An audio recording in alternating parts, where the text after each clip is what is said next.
এই জন্যে আমি বারবার আপনাদেরকে মনে করে একটা কথা, আমার জীবন থেকে উপলব্ধি করি একটা কথা, যে একমাত্র আল্লাহ ছাড়া এই পৃথিবীতে এবং পরকালে আমাদের আপন বলে কেউ নাই।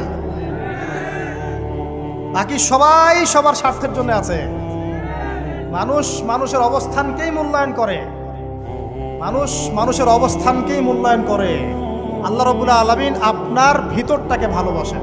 দেখেন, আপনি যখন নামাজ পড়েন নাই, আল্লাহ পাক কিন্তু আপনাকে ধ্বংস করে দেন নাই।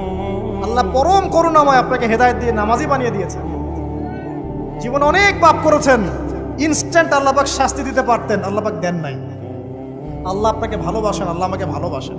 আল্লাহ পাকের এই ভালোবাসার ঋণটা শোধ করার জন্য হলেও নামাজি হয়ে যান, আল্লাহর পথে ফিরে আসেন, দিনের জন্য কিছু করেন, দিনের ফিকির করেন, পড়াশোনা করেন। প্রিয় ভাইরা, আল্লাহ পাক তৌফিক দান করুন। দেখুন, এই রিবা থেকে দূরে থাকার জন্য একটা হাদিস যথেষ্ট, যে 4 শ্রেণীর মানুষকে আল্লাহ রাসূল